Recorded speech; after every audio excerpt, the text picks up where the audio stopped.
Accra. This is Oxford Street, Osu.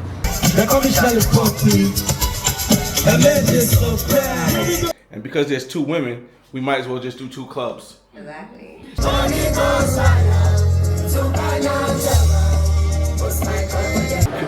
Yo, it's Gladiator Kakalika. Yeah, and I'd like to tell the people in diaspora that you should visit Ghana. You have nice culture, and the place is loving. Every day to December.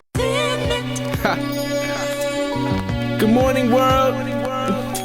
Hey, yo, what's going on, everybody? It's your boy FRE, $H Fresh at the Flyboy Way. That's THEFLYBOYWAY. Don't ask why, just check out the channel. And welcome back to the Black Man's Guide to World Travel. I know it's been quite a long time, but there's been a lot of moves going on. This is YouTube's 20th year anniversary of being a site, and so I've been traveling all around the United States with YouTube, meeting different creators and having different experiences. But y'all know I can't forget about y'all, so I had to drop this Black Man's Guide right before Detty December in Accra, Ghana. Okay, as most people already know, the difference between my guide and any other guide you'll ever see about places is that I try to give you the most inclusive story about my trip. And the reason for this is because in history, we've only known the European perspective, which is a one-sided story. With my guides, I let you hear and see from the people who are actually living in the countries I go to. Hello, my people. This is Emmanuel. Welcome to Jacobs LLC and Bogawachi Motors. I give you a perspective that is equal and fair across all borders, and I give you the real. So with that, sometimes I'm not allowed to say certain things or my video gets taken down. So I had to create a censored version and a non-censored version. Okay, so as you know, when I go to these countries, I always give you the truth about pros and non-pros when it comes to the women. So if you want to hear about the women and the non-pros and the pros, we're going to have the non-pro part on this censored guide at the time that I'm pointing to on the screen right now. And if you want to hear about the pro side of the story, you have to go to membership to watch the video. Okay, so if you decided to go to Ghana, the first thing you need to know is that you're going to need a visa. Now, when it comes to getting a visa for Ghana, there's something you need to know. During the course of the year outside of Christmas, you're going to have to apply for the visa in your home country and get everything before you get to Ghana. But during Christmas, they do allow you to apply for the visa on arrival. However, before you even can apply for the visa, you need to get a yellow fever shot. Now, I knew nothing about a yellow fever shot. I called my insurance company and they told me that it's not under what I can get through my insurance. So I had to go to a clinic to get a yellow fever shot. There's a couple things you need to know before you get this yellow fever shot. The first one is that the cheapest I found, and this was in the Ironbound section of Newark, New Jersey, was $370 for the yellow fever shot.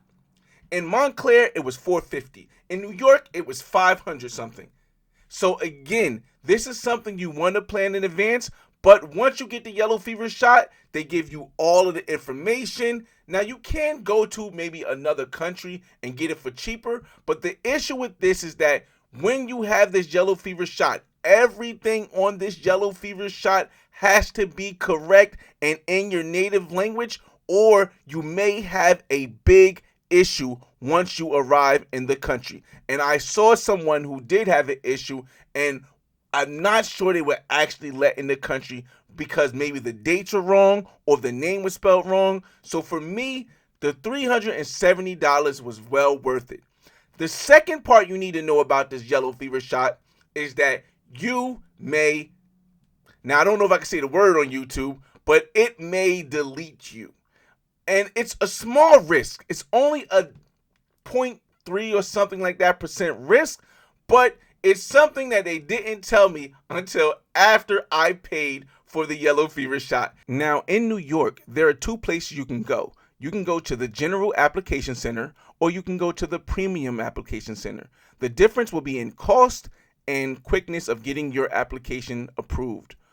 I went to the Premium Application Center, which was on the second floor on 128th East 32nd Street in Manhattan, and it took 5 business days, which was really like 7 days because it was over the weekend, but it took 5 business days for me to get my visa back. It cost me $100 for the visa and $60 for the processing fee. So in total, I paid $160. Now, in comparison to what you pay at Ghana, when you get there, if you want a visa on arrival, you actually pay less when you arrive there, but I wouldn't go there and try to get it the first time. Now, the next time I go to Ghana, I will be trying to get it on arrival because you meet connections there and you can get things done. Okay, so now that you have your visa and your yellow fever shot, we can talk about the cost of going to Ghana on the airplane. The reason I was going to Ghana wasn't for Detty December.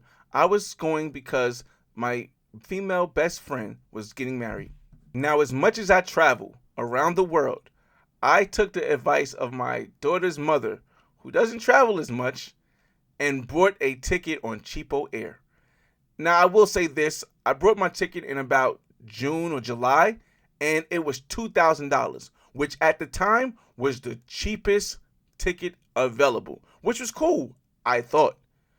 But unfortunately, things changed, and Cheapo Air changed the flight like 4 times. So to make sure I got there on time for the wedding, I booked 2 days in advance. And unfortunately, one of the flights got canceled. So the flight I was able to get on was on Christmas Day. I got on a flight on Christmas Day, and it was 3 different flights, and it was 26 hours of a journey. Will I ever do it again? No. I could have went to New York and just paid a little bit extra, well, a lot extra actually, because the flights were like $2,500, to go a direct flight, which was like 10 hours, and or a one-stop flight, which is like 10 hours from New York, JFK. So I would suggest doing that instead of the 26-hour ride I did. But I flew on Ethiopian. The food was decent. The flight was cool. The smell, oh my God. I mean, different cultures have different things. The smell, oh my God. Yeah, very, very bad. But we got there and we made it to Ghana. When it comes to places to stay in Ghana, I chose 2 different Airbnbs because I wanted 2 different lifestyles, and I was forced to choose a third because the flight again was canceled on my way back. So the 3 Airbnbs I chose were completely different. The first one was a more luxurious Airbnb in the Osu area of Ghana. Now this Airbnb cost about $105 a night, which isn't really a lot. And it was just a studio apartment, and it was very, very good, very, very high class, very, very good area, and great location. The second Airbnb I chose was on the beach. I mean, literally less than 200 steps away from the water. This was probably the best location I've ever stayed at any Airbnb. Now, I will say this. It was a trailer type vibe, but honestly, the experience outweighed everything. The trailer was very cool. The AC was strong. It kept the mosquitoes out as long as you kept the door shut. And to wake up first thing in the morning and see that sunrise over the ocean, it was a must-do experience. Just a must-do experience. It's the only way I can explain it. Now, the third Airbnb, I was in the hood. I wasn't technically in a bad location of a hood per se, but I was in the more rural location with the locals. And although it was even closer than the other Airbnbs, you pretty much had no luxury. It was literally one room. The room had to be about maybe 30 meters, and the bathroom was even smaller. But I will say this, it was very inexpensive, and it definitely served its purpose. I believe I paid like $25 a night for it, and it was my own room. No one had access to it. It was a small apartment, and for what it was, I definitely would have stayed there again if I need to. Especially it was in walking distance of the main part, Oxford Street, where everything is at. Now, when it comes to getting around in Ghana, Accra, there are many different ways. You can catch a taxi cab, you can catch an Uber, or you can catch a Bolt, B-O-L-T. I feel as though, in my experience, the Bolts, they arrive faster. A Bolt would take you maybe 10 minutes before they arrive versus an Uber, which may take you 20 to 30 minutes. So if you really had to get somewhere, I would suggest either taking a taxi or a Bolt. I didn't feel like I really gypped you with the taxis, but I also felt like the thing with Bolt and even Uber at sometimes was strange because they didn't want to pick you up if you're paying with card. They want you to pay cash. Now, I didn't speak about cash yet, but when you go to Ghana, never exchange your money in the airport. I tell people all the time, never exchange your money in the airport. Always exchange your money at a currency exchange. Okay, so when I went to the currency exchange in Ghana that I went to, which was a family-owned business from a really cool brother that I was introduced to by my driver, the currency exchange in January 2025 was 1 USD for 15 Ghana cities. They call it cities, C-E-D-I-S. Okay, one thing I want them to know is that over here in Ghana, we change the 50 and the 100 bills differently from how we change the 20, 10s, and 5s. The 50 and the 100s are considered as the bigger currencies, and they have higher rates than the 20s, 10, and 5, which are considered as the smaller ones. But currently, in November 2025, the currency exchange is 1 USD for 10 Ghana cities. Now, I will say this. The currency exchange place was the best location. I did go to the hotel. It was a little bit different. Not too far off, but a little bit different. But the currency exchange is the best place. The driver I hired was a connection I got from the Airbnb host in the luxury apartment I stayed in. Now, the Airbnb host gave me a driver for $70 a day. Now, I would say this. Once you connect with a driver, it's better to do business with them directly, only because the cost is less. But 1,000% this driver was worth it. He picked me up from the airport. I used his services on certain days when I had to like drive around, like going to the wedding and going to the Afro Future Festival. But you can pretty much still take the Uber and the Bolt almost everywhere if you don't have a lot of activities to do in a short amount of time. Now, while you may find activities to do while you get there, I always suggest booking a lot of activities in advance because sometimes tickets are not available, and if they are, they will be twice the price, if not 3 times the price, once you arrive at the location. The biggest activity during Detty December is Afro Future's Detty December party. Now, it's a pretty much 2-day event where they have different artists from all over Africa. They have vendors from all over Ghana. They have so many people from all over the world who show up and enjoy this event to the fullest. Now, this event was called Afro Beach Cultural Jam. 1,010% worth going. The price, because I brought in advance, ended up being like $350 with taxes, maybe $400 for the VIP section. Now, there were 3 different sections. There was the VIP section, there was the VVIP section, and there was the general admission section. If you brought the VIP section, it gives you access to the VIP as well as general admission. If you brought the VVIP section, it gives you access to all 3 sections. The thing I would say about this from my experience is that the VIP section is the section you want to buy. The reason why is because the VVIP section is basically a certain section with just tables at Polo Beach Club, which is held. And it isn't really the best view of the stage if you really like to see the artist perform. As well as I don't see the value in it unless you like sitting down and just talking. Because if you want to be up, you want to be moving around, then the VIP is the place you want to be because you're right in front of the stage and they have all the vendors there. There are actually the most vendors and most activities in the general section, but again, there's seats there, but there's a lot of people. So it's going to be very difficult unless you get there early and you don't get up to find a section where you can sit at. Now, the event lasts from about 8 o'clock to usually about 12 or 1 o'clock. And after each day, they have a different after party, which if you have the VIP passes or up, you're able to get into free. Now, because I had company, I really didn't make it either one of the days to the after party. But the after party is at a place called Front and Back, and that's where all the like celebrities come, and it's really, really dope. Now, because I went during the New Year, I made sure that New Year's Eve I booked a ticket for an event. And the event I booked a ticket for was attached to the Afro Future thing, but it wasn't sponsored by Afro Future. And it was at Las Palm Resort, which is probably the biggest resort, or maybe what they consider the best resort in the area, which is a lot of space, private beachfront property, and it was super duper dope. I would say this though, the way that they set it up, I think there was a sound problem. So in the beginning it was kind of but they got the sound right before the New Year's, and then after that, I mean, listen, I seen people from different parts of Africa. I actually ran into a couple dope subscribers.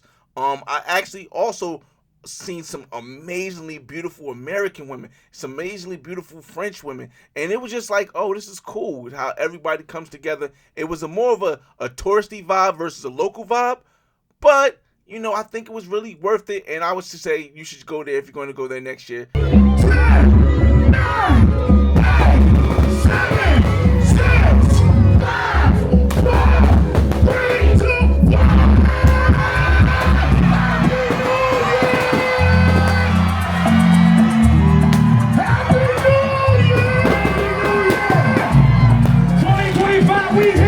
Most of the time you're going to be out late night. You're going to have a very difficult time waking up in the morning, but you're going to be hungry. So there's going to be a lot of different places that I went to that I just wanted to experience what the food was like, what the restaurant was like. But out of all the places I went to, and I'll tell you about a couple of them, the place I liked the most was called Breakfast to Breakfast. Now, the reason why it's called Breakfast to Breakfast is because it's open 24 hours a day. Now, I went to Breakfast sometimes 2 to 3 times a day because the environment was dope. It was off of Oxford Street, which is the main street where everything is at. We'll get to it in the nightlife part. But also, the customer service was the best customer service I received in the whole time while I was in Accra. Another restaurant that I liked a lot while I was in Accra that I visited is called 805 Restaurant. Now, this is in the Airport Road section, which is a more upper class section of Accra, more wealthier section of Accra. But I mean, the restaurant, which has a bunch of different branches in other countries, was amazing. The customer service was really good too. Shout out to the host. I forgot the brother's name, but he was a cool brother who really explained stuff and helped me understand stuff that I didn't know. And an even bigger shout out to my date, top model from Rhythms on the Runway, Accra Fashion Week. She's been all over Ghana and all over international fashion shows for years. Now, I don't want to tell you about all the restaurants because I was there for 2 weeks, so you know I went to a lot of restaurants. But the last restaurant I will tell you about is a black-owned, okay, yes, I know international black, but when I say black, I mean a brother's from the States, and he owns a restaurant right in the central of the Osu area on Oxford Street. Now, it's all the way up in the clouds, which is cool because the name of the restaurant is Cloud 9. Cloud 9 had delicious food. It was like a bar atmosphere. They had a DJ was dope. It was women there. I mean, it was an ample vibe and in the actual area where the locals are at, and where all the nightlife is at. And we'll talk about the nightlife next. What I will say is that Cloud 9 had some type of wachi, which is a rice, and I seen it everywhere else, but I never seen it and tasted it like I had at Cloud 9. I don't know how they did it, but it was breaded wachi, I'm probably saying it wrong, with a egg in the middle of it, and it was amazing. I mean, this food was probably the best food I've had in Ghana. Now, if you want a more relaxing day, or you want something to do with a day that isn't very activity-wise, you can go to the beach. Now, there are 2 major beaches that everyone goes to, La Boma Beach and La Badi Beach. Now, La Badi Beach is going to be the most packed beach. It's going to have all the people and all the different restaurants all in one location. There's going to be people at night that breathe fire out their throats. There's going to be a club atmosphere. There's going to be pictures. So if you want that, crowded vibe with the party, nightlife atmosphere during the day and at night, Labadi Beach is where you want to go. Now, La Boma Beach, while it can still be crowded at times, it's more of the tranquil, relaxing beach where you can go ride the horses, and just do little cultural things like that as well. The food is great. I will say this though about La Boma Beach: if you want to get something to eat after like 2 o'clock, it's going to be very difficult because as the beach stays open 24 hours, the restaurants usually close around 2 or 3 o'clock in La Boma area. Now, La Boma and Labadi Beach is separated by Polo Beach Club. So on one side of Polo Beach Club is La Boma Beach. On the other side of Polo Beach Club is Labadi Beach. Okay, so the last thing I want to talk about is a diaspora award show sponsored by Jerk Soul. Shout out to the brother from Jerk Soul, cool brother from Shot Town I met. Yo, he was really cool. He had a restaurant there for like many years. I think he closed the restaurant down and opened another one up. The old restaurant was called Jerk Souls. I don't remember what the new restaurant is called, but I'll put it right here. And basically every year he does like a diaspora awards where he brings the people together from outside of Ghana who are either visiting Ghana and or live in Ghana, who are doing things as a unit, and he shows appreciation of their services. So shout out to Judah brothers, Judah, man. And he actually has a YouTube channel called Judah's Exodus, so make sure y'all check him out as well. Alright, so before we get into the nightlife, I want to shout out my driver and his business, Bogawachi Motors, because he took me to a cultural exhibit at the Museum of Kwame Kunar, which was I'm probably pronouncing his name wrong, please correct me in the comments, who was the president who freed his people in Ghana from oppression of the colonizers at the time. And, I did some research because I didn't know anything about him. And I see that he met up with, I believe Malcolm X. I think Martin Luther King might have went over there also, which is kind of dope to see that, our black people in the States actually went over there and connected and built something. It was kind of dope. And hopefully we can do more about that in the future. But so shout out to my driver because he really showed me, he took me to where his wife and Kwame Nkrumah was buried. He gave me a little tour. And it was really dope. It was really, really dope. Okay. It's time to get into the nightlife of Accra, Ghana during Detty December. Hey, how we go down? Hey, 7, 8, 6, 7, 8, 5, 6, 7, 8. Now, we've already talked about the different events as far as the Afro Future events and the New Year's party that I went to. But let's just get into the nightlife with the different clubs and the different locations where you might want to go. Now, what I consider the biggest location for nightlife in Accra to be would be Oxford Street. So I want to save that towards the end. But the first day I was there, shout out to my model friend again, we actually went to a place in the Soho area of Accra. I believe it was close to the airport area, and it was a mall. And next to the mall, they had a restaurant. And the restaurant, I believe, was called Soho. It was really, really dope. It's like a 3 or 2 floor worth of parties and clubs that you can go to, and it was really dope. Like, you get a view of the airport area. People were dressed up nice, but the one thing I would say was that it can get very crowded, and at a certain time they stop letting people in. But as you know, money talks, and I don't like lines, so we were able to get past the line and get to the place. Here is where I met my friend Ozzy. Now, Ozzy and I worked together in the States, but Ozzy was just so happened to be in Ghana during the time of Detty December. So we partied at nighttime on the 2nd floor, and it was really, really dope. I went on the 3rd floor with my date, and that was really dope as well. The prices of everything is pretty general. Definitely less than the United States, but you want to make sure you watch what you pay for, because sometimes you have to make sure it's so much stuff going on. You have to make sure you are paying for your drinks and not somebody else's drinks. Now, the next place we went was close to Oxford Street, about like 3 or 4 minute walk away, called Mad Club. Mad Club was really dope. It played more updated hip-hop music. It played Afro beats. It played Amapiano, and it was a really dope vibe. Like, it was a younger crowd, I'd say between the ages of 21 and maybe 30. But, it's a little bit smaller of a place, but it's a bottle popping place. They had hookah there. And it's a little more pricey than I believe Soho was, but well worth it. And I think the customer service there was probably one of the best customer services. It just took a little bit longer because there was so many people.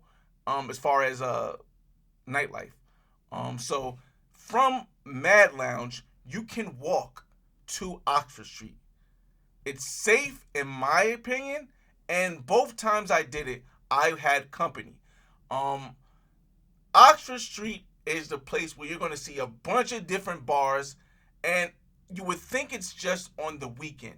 But from my experience, every night, Oxford Street after 11 o'clock had tons of people. I don't know if maybe their work schedule was different, but every night there was tons of people on Oxford Street. Bars are open late night, clubs are open late night. And for those that don't understand, when I say late night, most people don't get to the Oxford Street area until about 1 o'clock. Most of the clubs don't open until about 1 o'clock.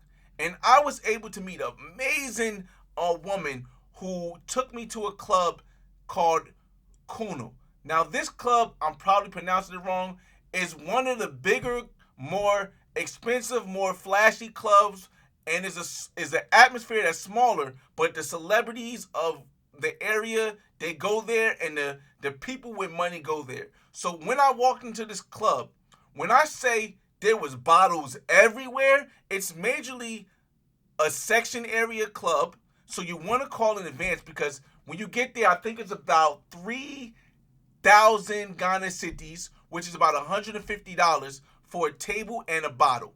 Just a basic bottle. About $150. Now, for most people in Ghana, that's going to be a lot. But not in this club.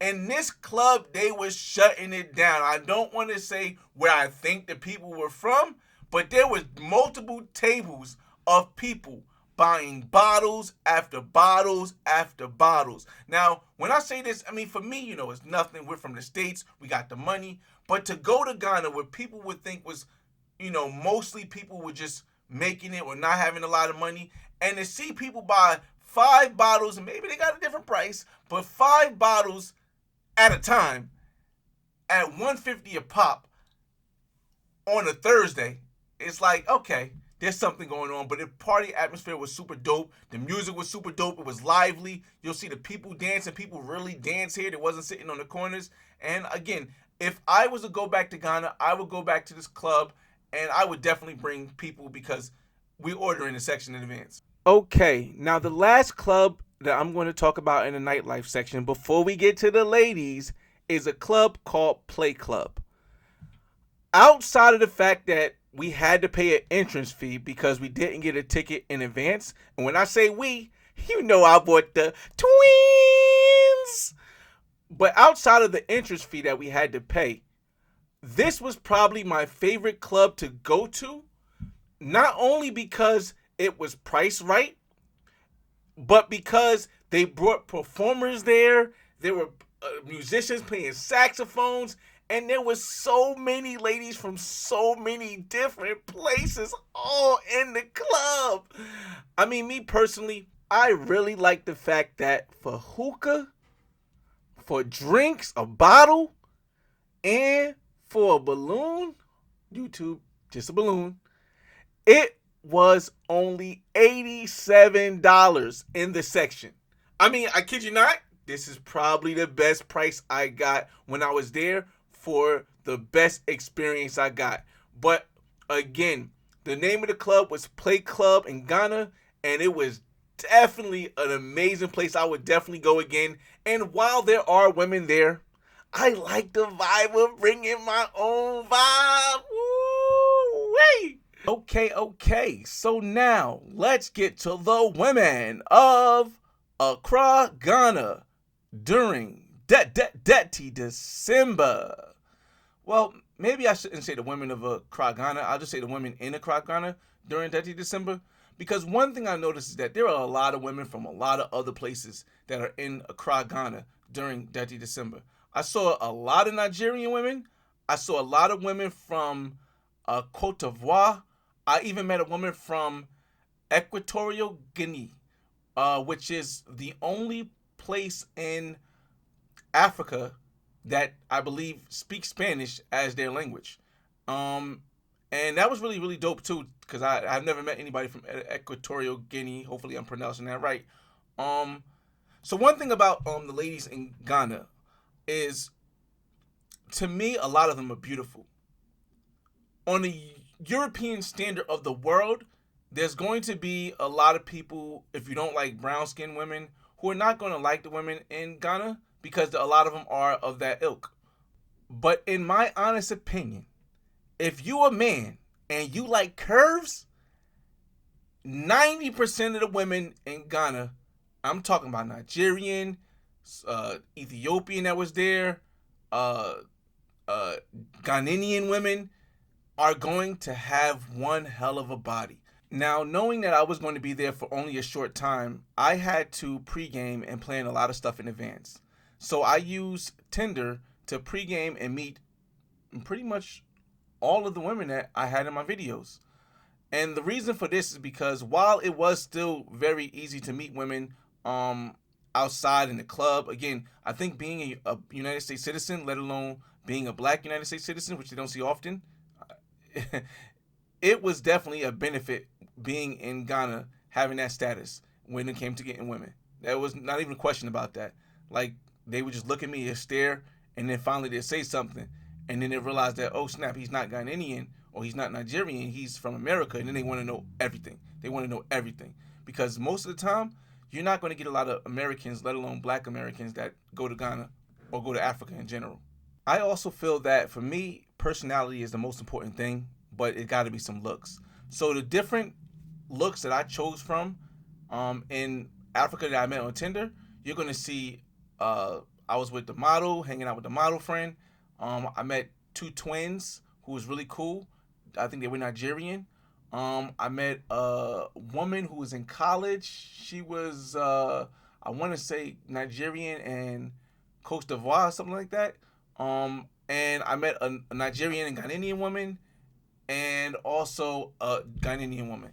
So again, I had a different perspective from most people who just stick to one type of woman, and each perspective was amazing. I can say it in full assurance that I did not have one bad experience when it came to women when I visited Ghana. A lot of them was, one, as a content creator, a lot of them was willing to be on camera. Two, a lot of them had the energy, as you can see when we went to different clubs. When I went to the clubs with the twins, I had an amazing time. Shout out to those twins. And even when I just sat in the house and had conversations with different women, like, it just, you get to understand the culture more through the actual people. Again, this is why it's the Black Man's Guide, because it's inclusive. So I got to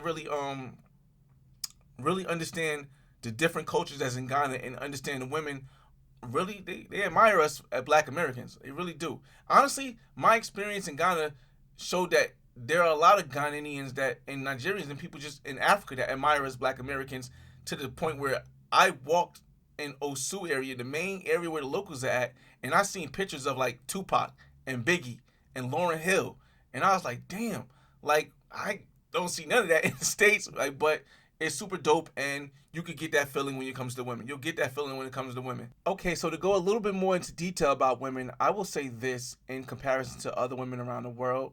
The expectation of the man for the women in Ghana isn't as high as you would get in other parts of the world.